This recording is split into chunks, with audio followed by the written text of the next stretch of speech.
Good evening, everybody. Let's start with our motivation.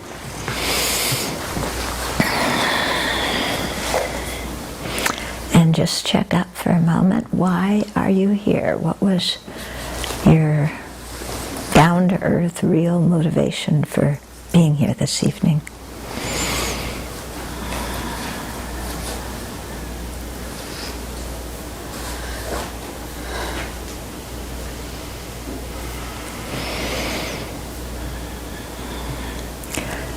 So we may not have thought about our motivation a lot before we came.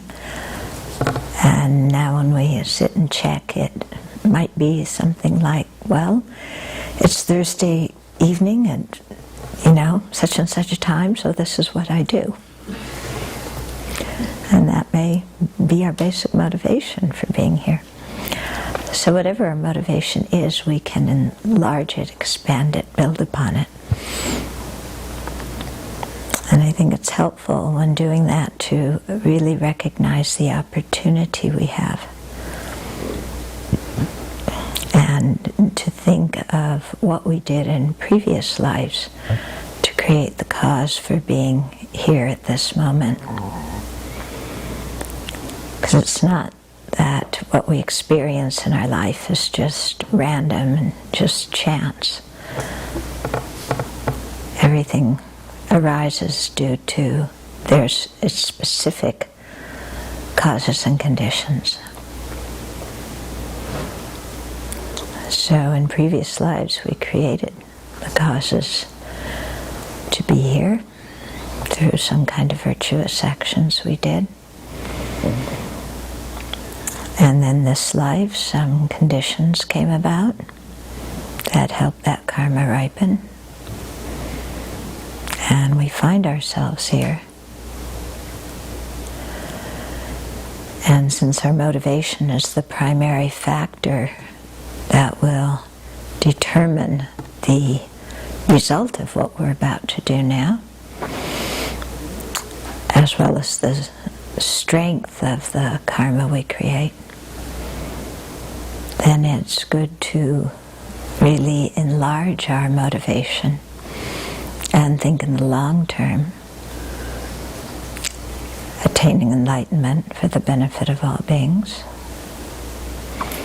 no matter how long that takes, no matter what we have to go through to do it.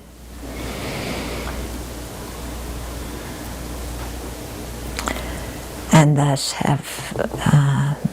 because we're doing this for a long-term virtuous motivation, then also having a strong motivation to pay attention and think clearly about what we hear and to put it into practice.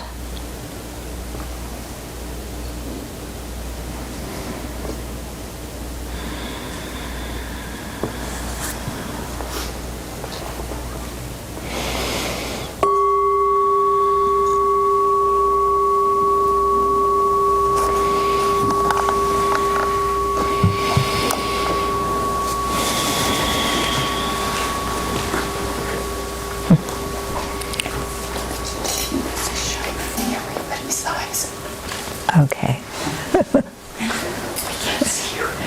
Yeah, she was trying to get rid of the shadow on my face through it. And being quite obstinate, I refused to have the professional intenser lights on my face because they make me feel quite ill. Where's the visor? Oof, they're terrible, really. Okay. So it's very helpful for us to really see what we're experiencing as a result of our previous actions, and then to think that how we react to what we're experiencing is creating the cause for our future experiences. So what's happening right now is this fleeting moment of the present that when you look for it, you can't find it.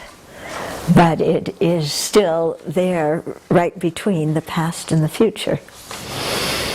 Yeah, so things we did in the past, creating the cause for this opportunity, because there's so many other places we could be right now, so many other things we could be doing. Yeah, why are we here and, not one of those other places? Okay, it's not random, because, everything's, this is one of the chief things science tells us: things happen due to causes. So why do we accept cause and effect in the realm of science, but in the realm of why we experience what we do, we start thinking it's all haphazard? That doesn't make much sense, does it? Okay, so it's a system of cause and effect that's not physical like the scientific causality is, but it functions nonetheless. Okay, so our opportunity now, which is a very precious one, something that is difficult to get and has a lot of potential in it. So we created a lot of virtue in previous lives to get the particular opportunity that we have right now. But having that virtue from the past ripen now, and we're all sitting here, is no guarantee that the future is going to turn out well. Because what we do with the opportunity now is creating the causes for what we'll experience in the future. So that's why it's so important to check our mind and check our motivation, because that's going to determine, the overall benefit of, what we get from this opportunity. And, the opportunity could be a result of a lot of good karma. But if we're sitting in here being angry, then we're creating a lot of negative karma. Yeah, we're using an opportunity that was the product of virtue to create the cause for more suffering.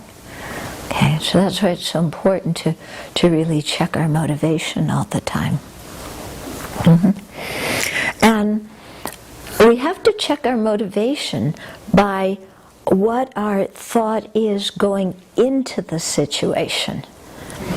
Our motivation is not what we check after it's happened. It's not like, well, I did this action and now I look back at it and I learned something, so that means it was a good action. No. Because saying I learned something, it was a good action, that's not our motivation for doing it. Okay, that was something that came about afterwards. And also, just because we learned something doesn't mean the action was a virtuous one. Yeah, I'm writing to an inmate in North Carolina now. He killed his mother and his stepfather, and he learned a lot from that experience. But it certainly wasn't virtuous. Okay, so you have to look at the beginning. What is the thought going into the experience? Why am I doing this? Yeah, not afterwards what the result was and then saying it was good or bad. Because what was my thought going into it? Yeah, was I just living on automatic, not really thinking? And we go through a lot of our life like that, don't we? We're just on automatic, and, like I said, it's Thursday night at this time, so we come here. Yeah? But, that in some ways is good. We're in an environment where, Thursday night you sit and come to teaching, so we're creating there's a good opportunity, even though we start off we're coming here on automatic. We have the opportunity, yeah. But depending what environment we're in, we're so easily influenced by the people around us and what's going on around us that so often we just do what everybody else is doing without really thinking about it. Yeah, but if we stop and check what our motivation is, maybe it's, well, I'm doing this because I want to fit in and I want everybody to like me. When we do things on automatic, just doing it because everybody else is, isn't that somehow that thought there in our mind? I just want to fit in and I don't want anybody to think bad of me, and this looks like fun, and I like fun. What's wrong with fun? So I'll just do this. Yeah? And everybody else is, and so what's the harm? I'm not going to get criticized. And then, so we do so many things like that just on automatic without really being alive. Because when our mind's on automatic and we just let the circumstances push us around, then we're not really alive because we're not completely present, kind of going, well, what am I thinking and what am I about to do and why am I doing it? And I think when we have that kind of introspective alertness that's watching our mind like that, that's when we really become alive, because we're really here right now with, well, what is going on in my mind? Instead of, well, everybody's doing it, so yeah? Or this is what you do at 8 o'clock on Monday, or, whatever it is. Really stopping and think.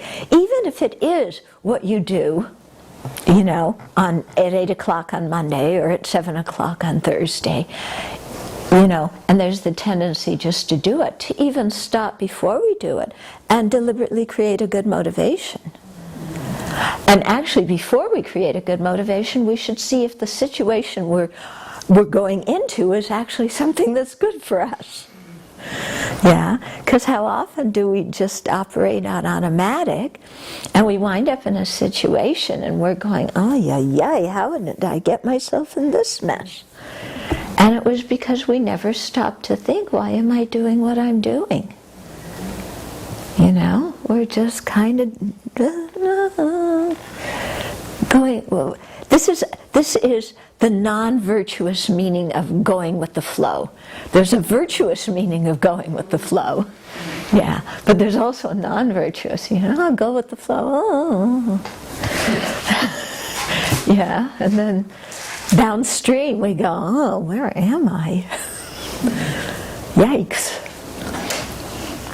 Okay, so always good to kind of be on top of it and have that questioning, observing mind of, what am I thinking? Why am I doing this? Is this a situation that's good for me? Is this a situation where I have the opportunity to create virtue? Or is this a situation where my old habits are going to come and I'm going to do a lot of stupidagios? Yeah. Yeah. So to be honest with ourselves. Yeah. Oh, this is a stupidagio situation. Maybe I better not get into it. Now, I've done this before, put myself in the situation. I know what my habit is. Yeah. And then you try and restrain yourself. And then the other part of the mind says, oh, you're just being too uptight. Just relax, go with the flow. You're being too uptight. Everybody think you're too uptight. Just relax. Oh yes, I should definitely do that. That sounds good. Yes. Yeah, I don't want to be uptight. I want to relax. Relax into my attachment. Relax into my anger. Yeah. Okay. And then when we wind up in uncomfortable situations, unpleasant situations, then we always go, why me? Yeah, what did I do to deserve this? My mother used to say that to me when I misbehaved. What did I do to deserve a daughter like you? Well, you and Dad check up what you did.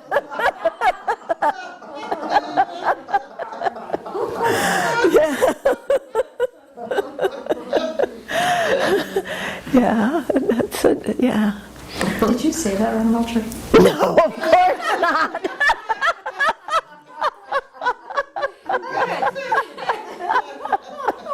I thought it, but I was too smart to say it. Yes. I already had enough suffering. So, think that having children is the cause of bad karma? No, I'm not saying that. Yeah.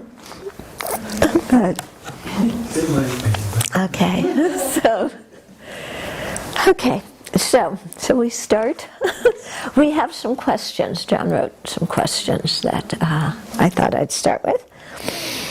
Let's see if you can answer them, okay? So in regards to wrong directly perceiving consciousnesses, okay, how does a directly perceiving visual consciousness think a scarecrow is a person?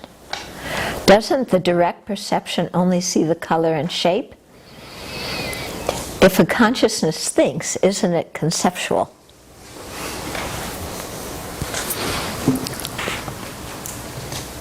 Yeah.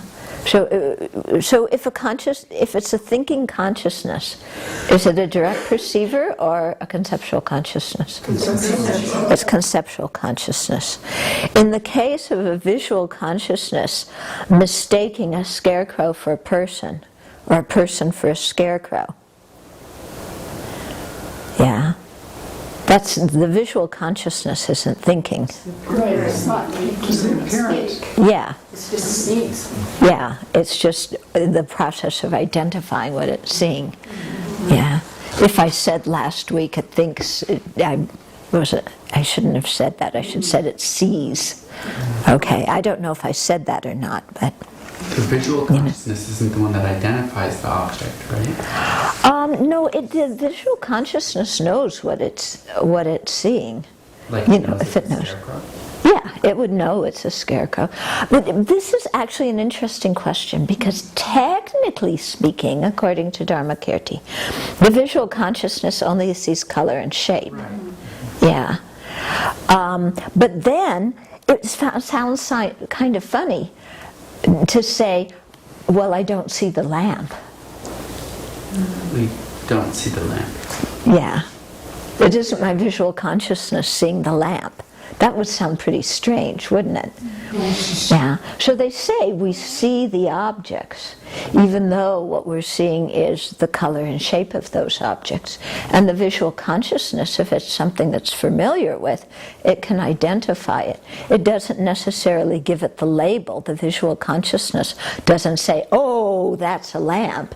Right. But it knows it's a lamp, and it knows that a lamp can be turned on and produce light. Could we say we see the color and shape of the lamp? Yeah, we see the color and shape. That's when you're getting really technical. Mm-hmm. But it would sound funny to always speak very technically. Right. Yeah. If I said to you, did you see Venerable Tarpa? And you said, I saw the color and shape of her robes. Well, that's nice, but were her robes on the chair or were her robes on the body? You know? It'd just be easier if you said, yes, I saw her. Yeah. Yeah. Yeah. Okay. Okay, then his other question. In this system of explanation, so we're the Sautantrika, what reliably perceives the first moment of a mental factor? So let's say a mental factor of a pleasant feeling or an unpleasant feeling. So what's the reliable cognizer that certifies or establishes that first moment of your pleasant or unpleasant feeling?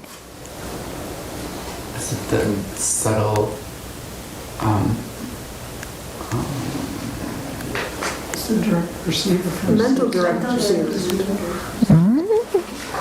Well, the mental direct perceiver only happens for a short instant after you see Oh, that's true. color, shape, form and things, sound, smell, taste, touch. I see the sense consciousness for sense objects. The sixth moment of the sense of a reliable direct perceiver or sense of a sense consciousness or sense objects. Yeah, but you're perceiving, like, you might have an uncomfortable, he's asking, like, if you have an unhappy mental feeling. Yeah, now that's where it's... So what is perceiving that unhappy mental feeling? Isn't it your ignorance or your... It can't be a sense consciousness. It can't be the mental direct perceiver because you wouldn't be ready or wouldn't even know you had it. Mm-hmm. But the mental direct perceiver in that situation, in that condition as it was being described here in the text. But according to this system, what is it that's going to certify that consciousness, that feeling? Apperception. Yeah, it's going to be apperception. Yeah. There's a lot of unanswered things in this system. Okay. Huh? There's a lot of unanswered things in this system. Yeah. But here it's kind of, oh yeah, perception. Of course, the feeling is a mental factor that is concomitant with a mental consciousness, and apperception is certifying that exists. Okay. Yeah. Because it has had a previous experience. Apperception is... No, apperception, remember, it's non-dual with the consciousness. The consciousness perceives the object, the apperception perceives the consciousness.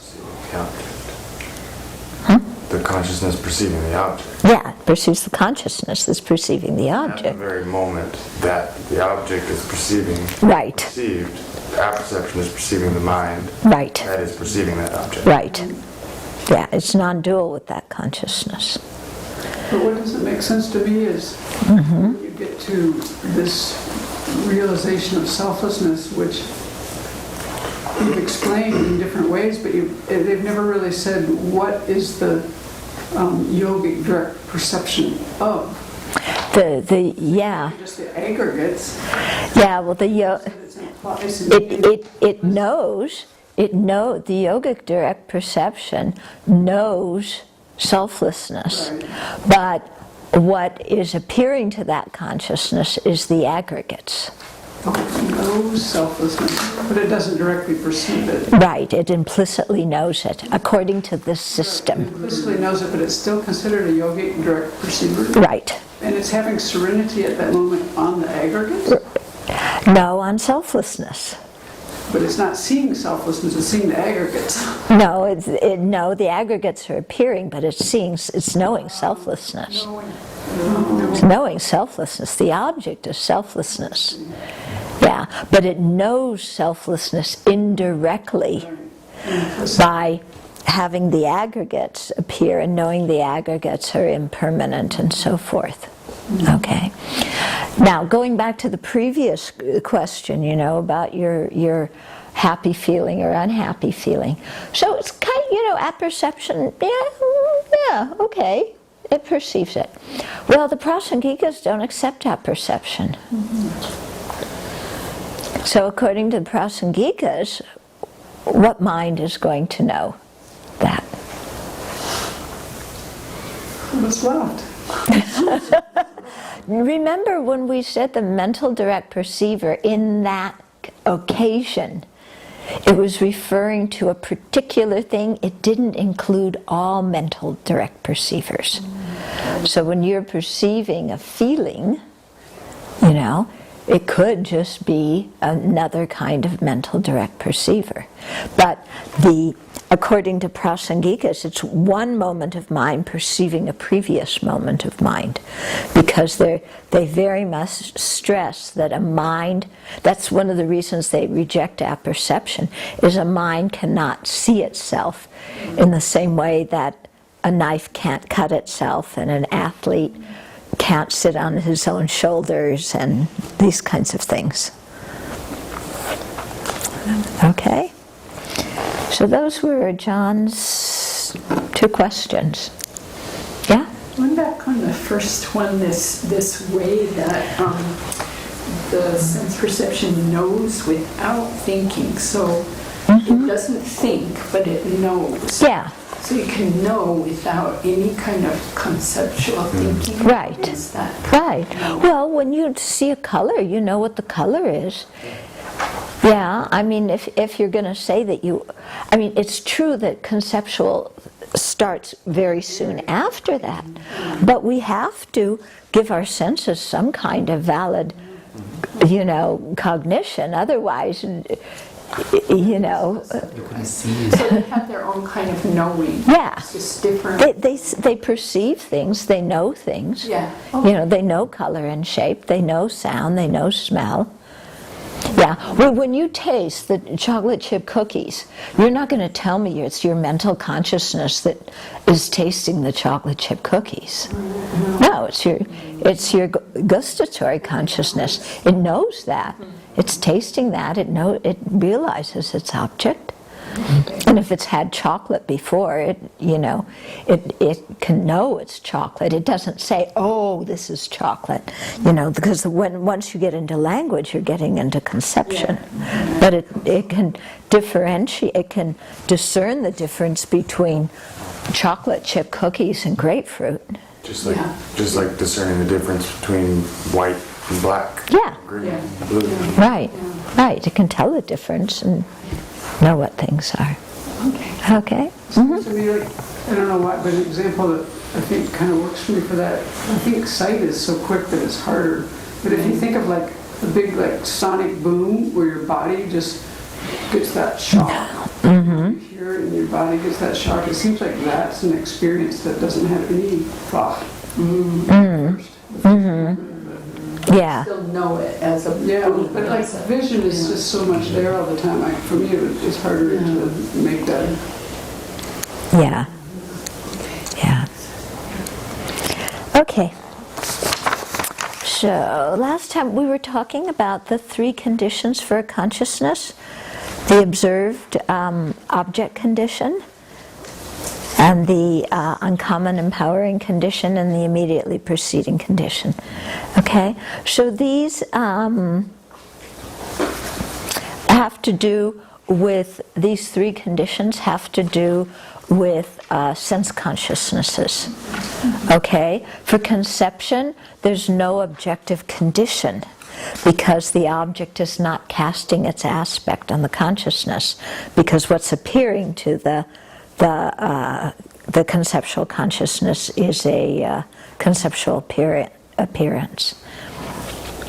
Okay? So just to remember that these three conditions apply to direct perceivers.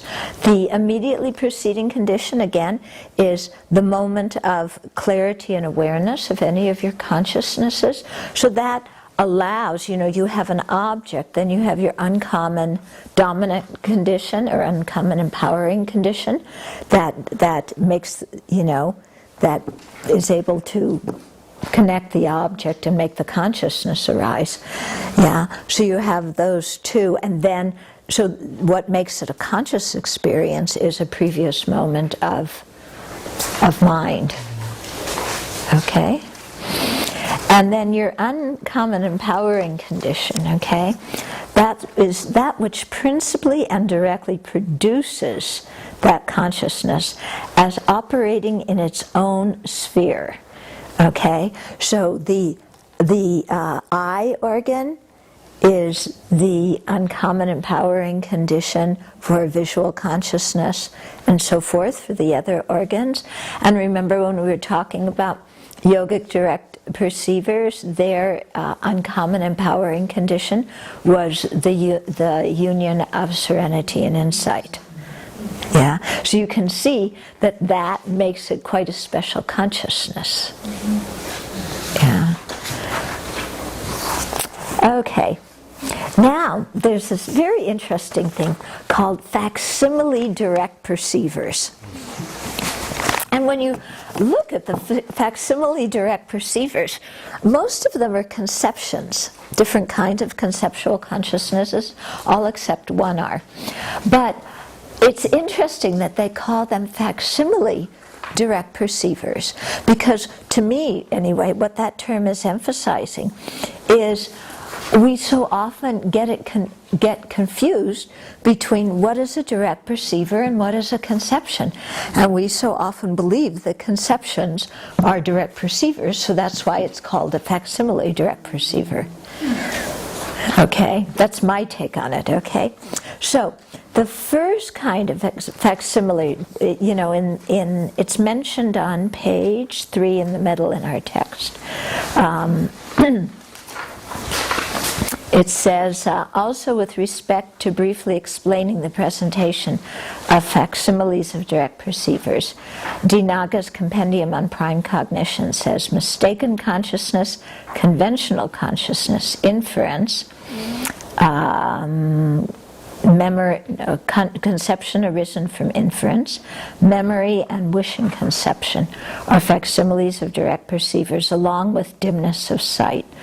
Thus 7 facsimiles of direct perceivers are asserted, 6 conceptual and 1 non-conceptual.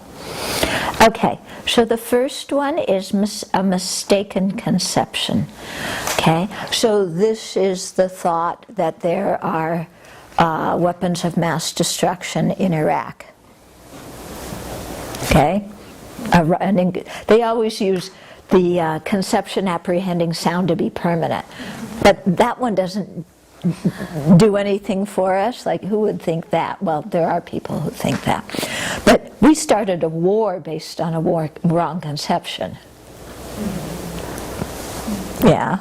So I think this example has much more impact on us. Okay? So it's interesting, that wrong conception is a facsimile direct perceiver. And if you remember when they were talking about whether to go to war or not, there was all this discussion of, you know, did we see the weapons? And there's all this evidence showing it. You know, almost like there was a direct perceiver there. No, it was a mistaken conception. Okay? So we have to be very careful about what we think and don't believe everything we think, because when we have wrong ideas, you know, we really go down the wrong path. Then the second one is called a conventional conventional consciousness. Okay? And that one is actually, it's called a conventional consciousness, but what it is it's an inference. Okay, so an inference is a type of conceptual consciousness, we're going to get into it next, that knows its object by means of a reason or a sign. Okay, so it's using reasoning and logic, and it knows its object that way.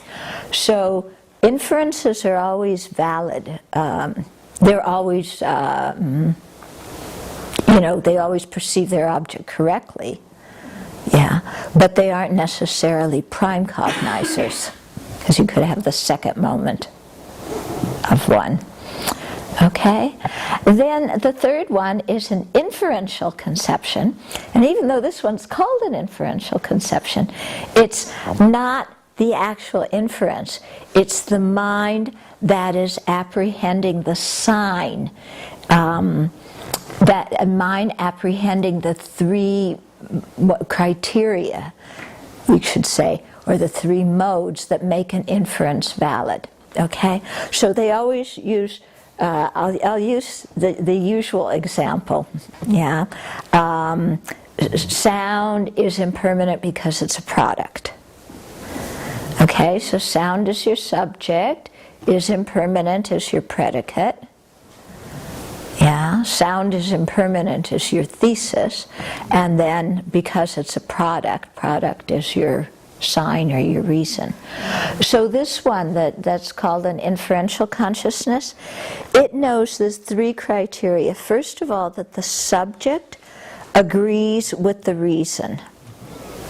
So that would mean sound is a product. Okay? Then the second criteria is that if it's the reason, it's necessarily the predicate. So if it's a product, it's necessarily impermanent. Okay? Okay, and then the third one is what they call the counter-pervasion, which is if it's not a product, see if I can get this right, if it's not a product, then it's not impermanent.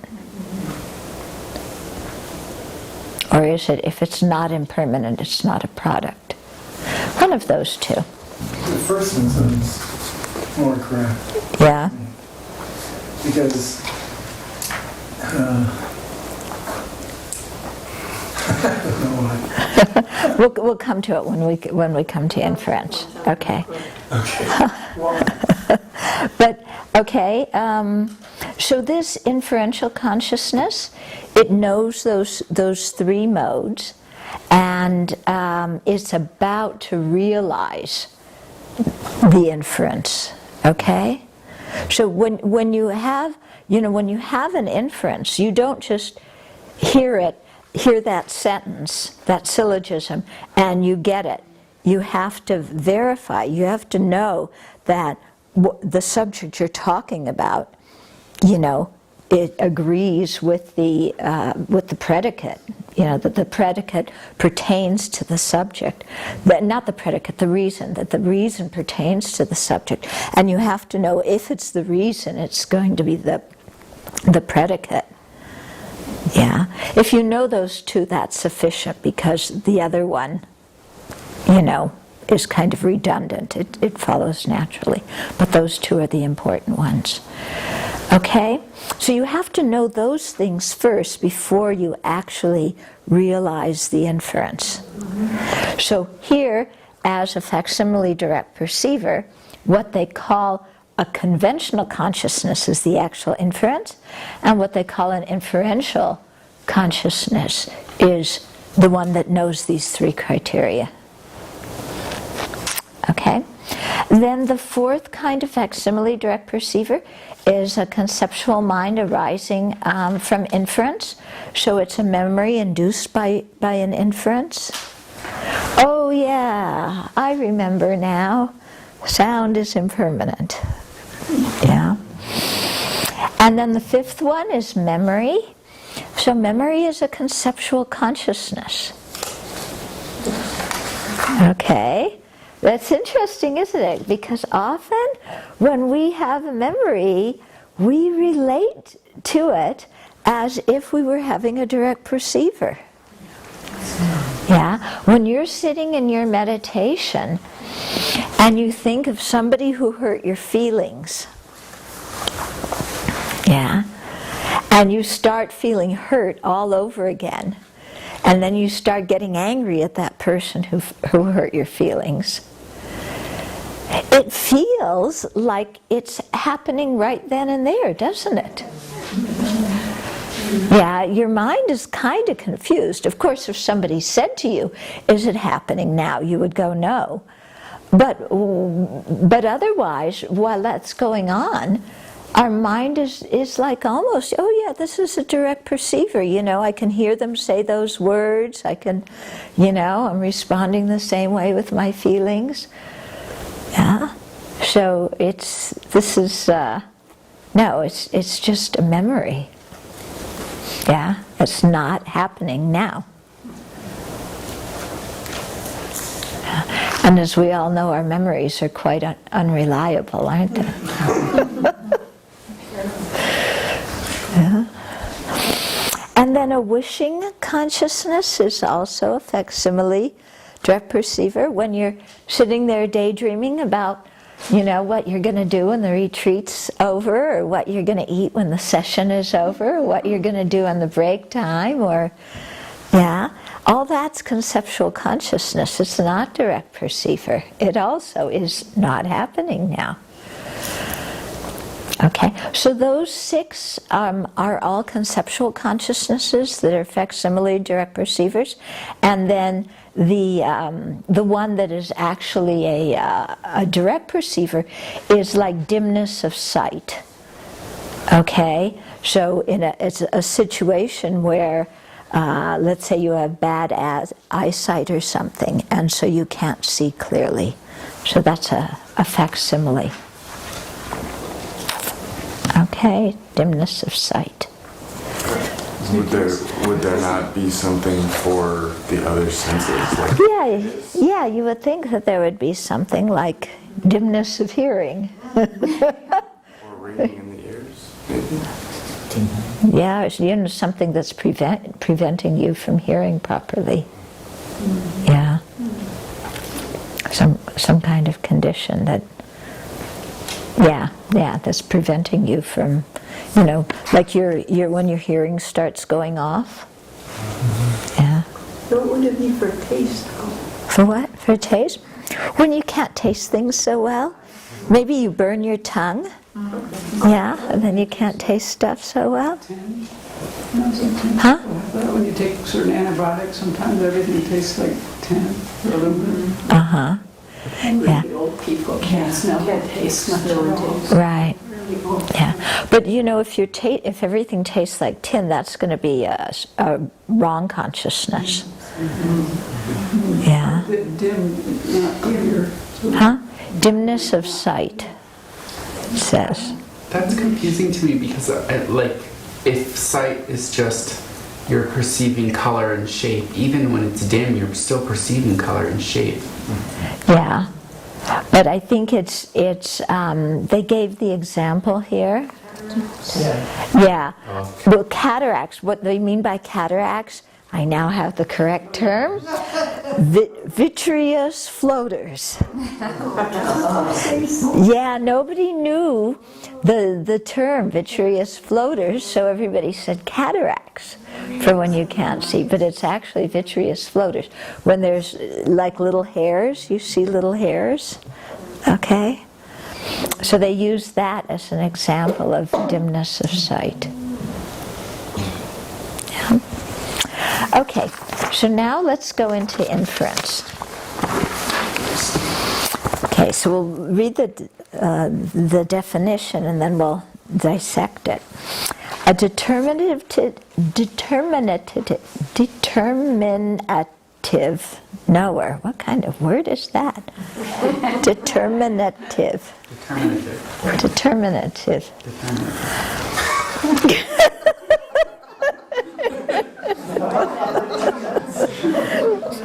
A determinative knower, which, depending on its basis, a correct sign, is incontrovertible with regard to its object of comprehension, an obscure phenomena, is the definition of an inferential cognizer. Don't you love it? You get used to these kind of things after a while. And then you figure out some way to translate it into English. Translate from English into English. Okay, so a determinative knower is a consciousness that knows, that thinks this is this is this. It determines what something is, okay? And it arises depending on its basis. So here its basis is a correct sign. So when we have that syllogism, remember I said we have the subject, the predicate, and then the reason or the sign. So that sign, not a stop sign, not other kinds of signs. That sign, that is the reason in a syllogism. So that's the basis. So that determinative knower that arose, based on that sign, is incontrovertible, which means it knows its object non-deceptively. It accurately knows its object. Okay? So it's incontrovertible with respect to its object of comprehension. Okay? So it knows its object. It doesn't know any old object. It always has to know its object. Okay? And its object is an obscure phenomena. Okay, so there are three types of phenomena. There's different ways of translating the terms.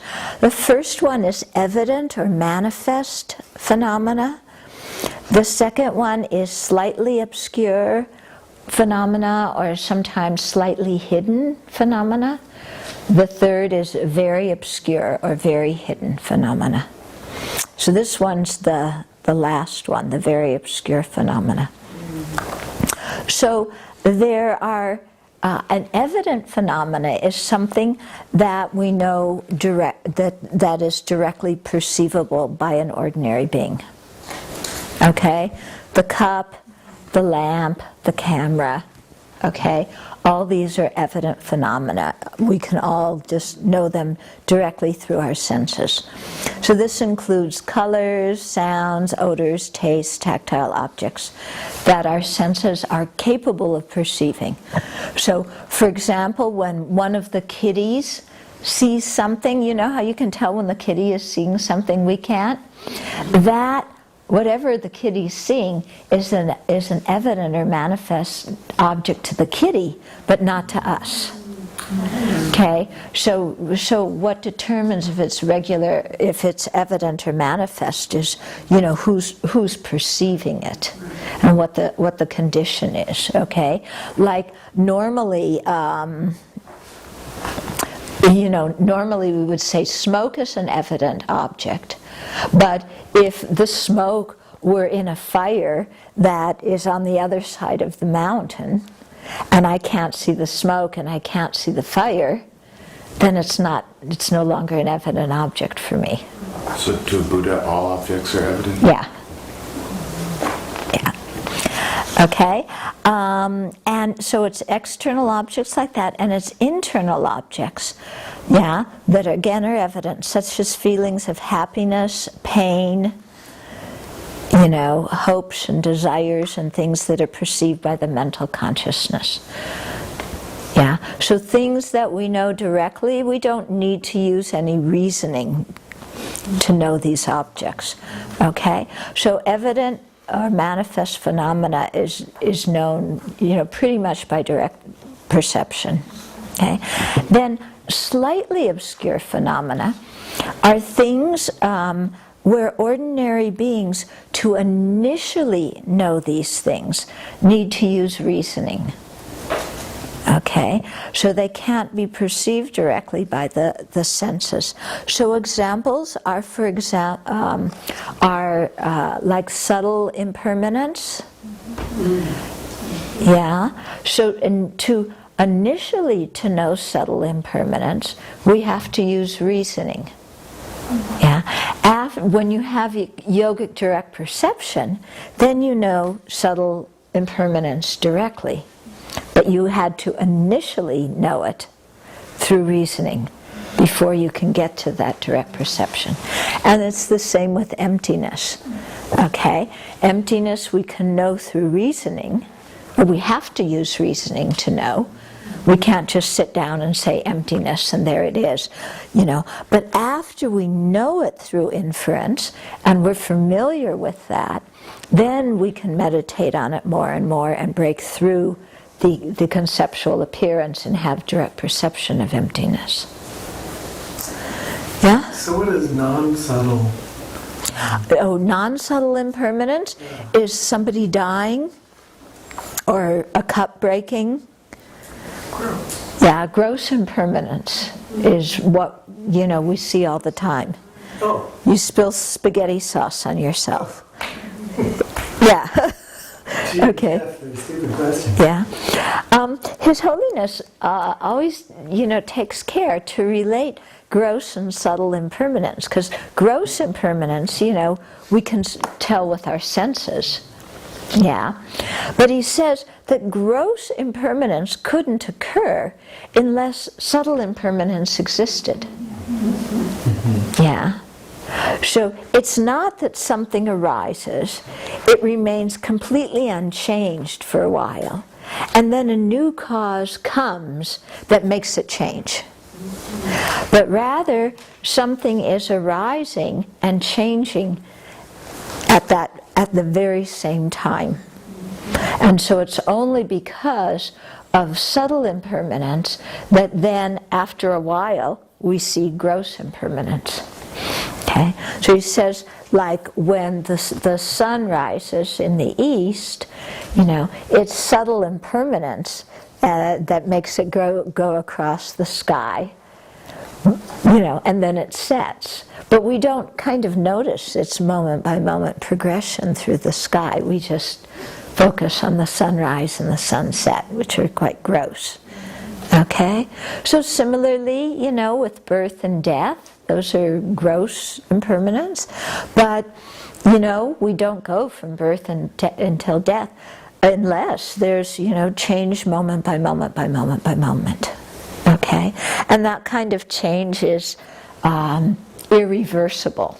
It's in the very nature of things. It doesn't need another cause to come in and make something change. It's just the fact that it's produced is what makes it change. Okay? So subtle impermanence we initially know by inference. Okay? But then we can have a direct perceiver of it.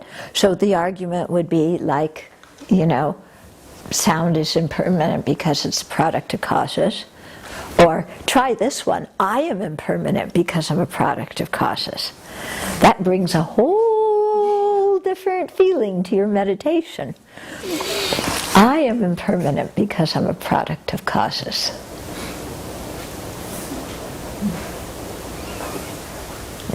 Yeah. Well, if there weren't causes, then you'd have to be permanent. If there weren't causes, you would have to be permanent. Yeah, exactly. Yeah. So you have to, we have to use the reasoning to know even our own subtle impermanence. Yeah. Then when you have very good concentration and you have the correct inference, that's when you can meditate and get the yogic direct perceiver. Okay? So, let me go on. Then the very obscure phenomena are things that ordinary sentient beings can't know, either because, directly through the senses or through the reasoning by the power of the fact. I should have, the second one, the slightly obscure phenomena, we know by reasoning of power of the fact. This is a specific kind of reasoning that just by the fact of the matter, I'll explain it a little bit more as we go. But the third kind is something that is very obscure, that we have to rely on authoritative testimony to know. Okay? So His Holiness always starts off with the example of our birthday, which to our parents is an evident phenomena. Yeah. But it's not evident to us, and we can't use reasoning to discern our birthday, so we have to rely on the authoritative testimony of our parents. Yeah. So the person who is the authoritative testimoner, who gives the authoritative testimony, has to be somebody who's reliable, who has no wish to deceive or lie, who, has accurate perception and knows what they're talking about. Okay, so some interesting things that are considered knowable, that are slightly obscure phenomena that we can know through reasoning. Well, we started out with subtle impermanence and selflessness. Rebirth. Rebirth you can know through reasoning. People usually say, oh, rebirth, that's, you can't prove that to me. It's just taken on belief. Actually, no. If you have to be very sharp to understand all the arguments, but a whole set of arguments can be set out that does prove the existence of rebirth. Okay? And it starts out with differentiating the body and mind, that the body and mind have two different continuums. So even when you use reasoning, it always has to come back to something that's evident that we can all agree on. Okay? Now, we can see, why can't you use reasoning to prove rebirth to a great number of people? Well, because they haven't reached the point where they can see that the body and the mind have different continuities and have different natures. So when somebody, can't understand that, then the rest of the reason, you can't reason because they don't understand that basic factual thing.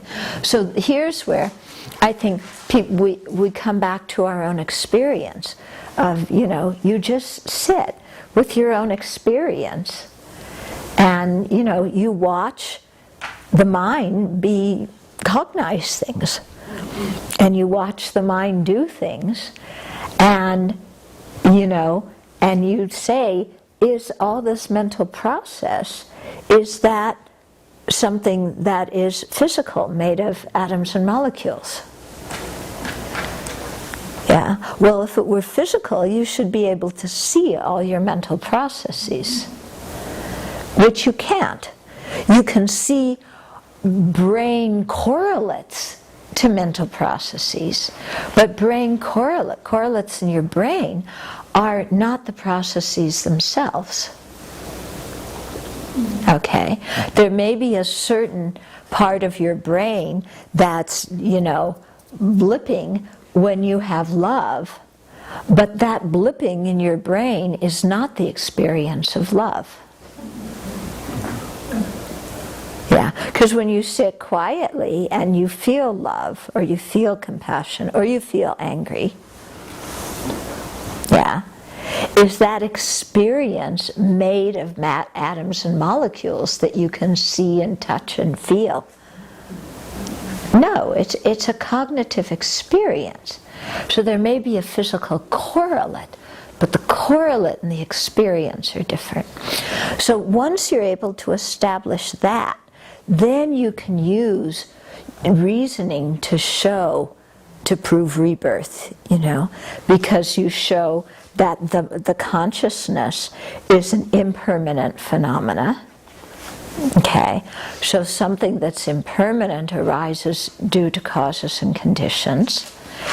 And we can say the moment of consciousness we have right now came from the cause, which was the previous moment of consciousness, which came from its cause, the previous moment of consciousness.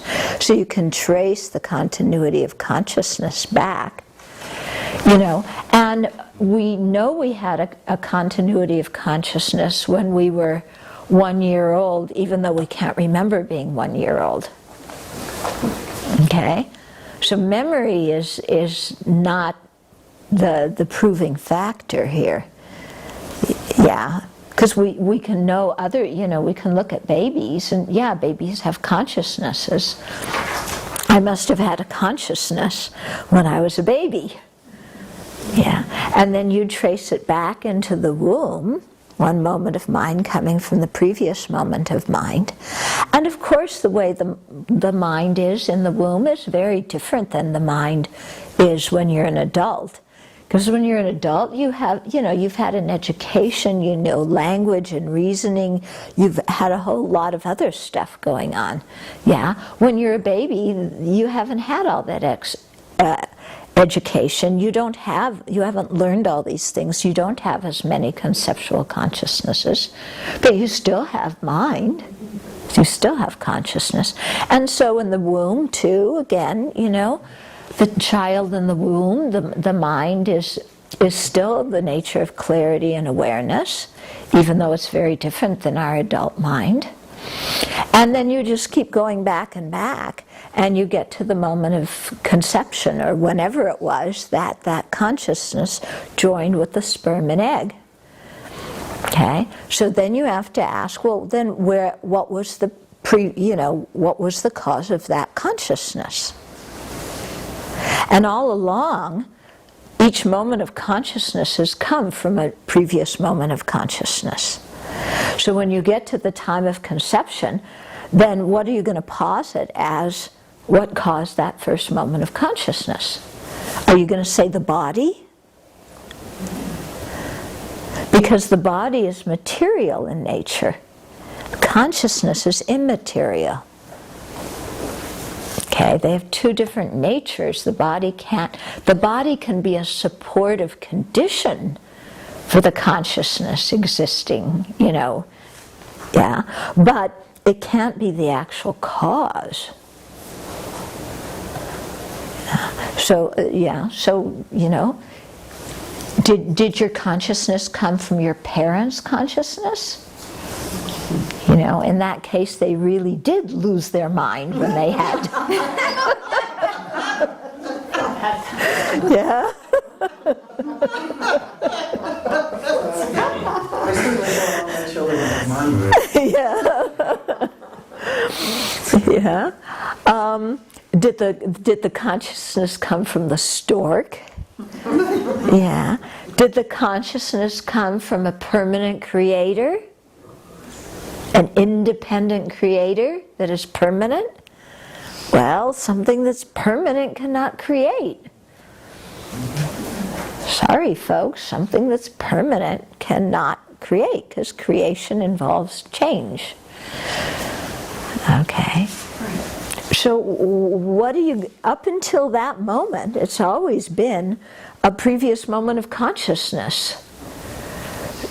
So at that moment of conception, what do you point to? A previous moment of consciousness that existed before that continuum joined with this particular body. Okay?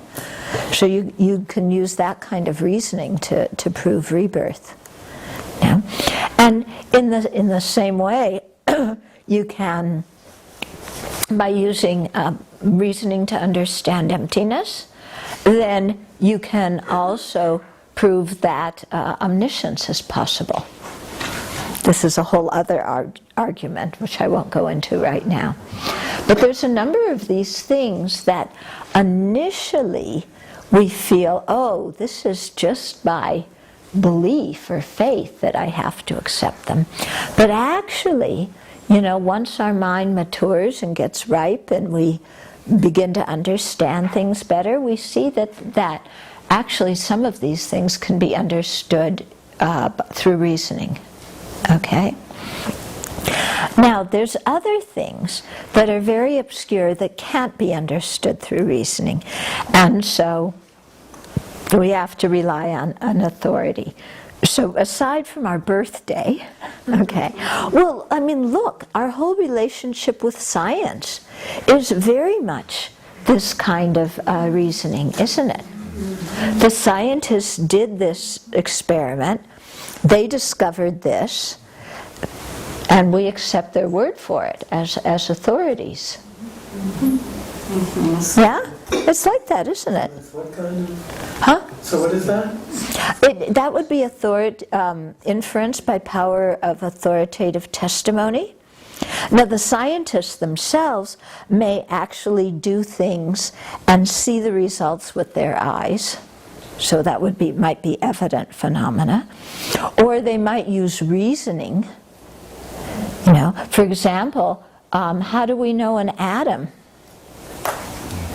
We can't see it with our eyes. So I think those things, we know through, okay, well, there's this kind of evidence, and so we posit the existence of a particle that would act and produce this kind of thing. Okay, and so the scientists posit it. Yeah, so maybe they use the inference by the power of the fact. But then we hear that they did this and we say, oh, yes, they're the authorities, it's true. So that is inference by the power of authoritative testimony. Mm-hmm. CERN has something on YouTube they call the Hangout from CERN. And what I love about it, it's only about 50 minutes long, which is about what my brain can withstand. But they actually show you the experiments that they've been doing. They bring it down and they'll show you so you can experience the experiment. And that makes it so much more real. Yeah. This is wonderful. Yeah. But there's some things in our Dharma practice that we can't know, that are not evident and that are not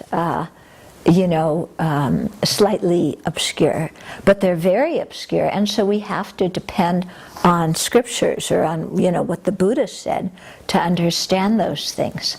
And I just realized that I've gone over time.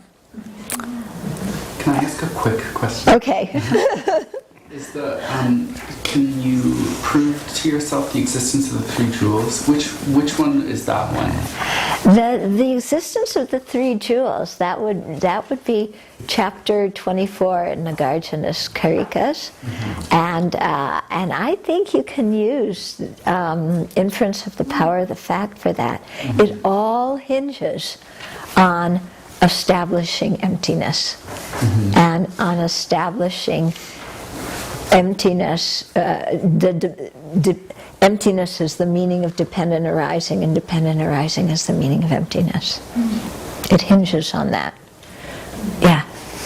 And inference is related to the second one, the slightly obscure phenomenon? Inference by power of the fact is related to the second one. There's different kinds of inference. I haven't explained those yet. But that particular kind of inference is related to the second one. And inference by authoritative testimony is related to the third one. And there's another kind of inference called inference of renown. And that's kind of a form of inference by power of the fact. There's a few other kinds of inference they throw in there. Okay? So the whole topic of inferences is very interesting and very relevant to our Dharma practice. And we are also, we use the inferential process a lot in our daily lives, but very often we don't use it correctly. Yeah, we come out with wrong reasons. So I will talk about this next time. But just in the meantime, be aware this week of when you're using inference and really check what your reasons are for believing something or for thinking something. Okay? Like, the inference of so-and-so doesn't like me because they turned away from me when we were walking past each other. Okay, yeah, so-and-so is the subject, doesn't like me is the predicate, because they turned away when we walked past. Like you walk past and somebody just doesn't make eye contact, because they didn't make eye contact. Okay? Because they never make eye contact. Never, ever. Yeah. Yeah, and they never smile. Yeah, so that's the reason. So is that a good reason? That if somebody never smiles and they never make eye contact, it irrefutably means that they don't like us? Yes, that's true. And you're the one who doesn't pay any attention to me. I know you don't like me. Yeah, we have all these kind of specious reasons all the time, so be on the lookout this week, okay?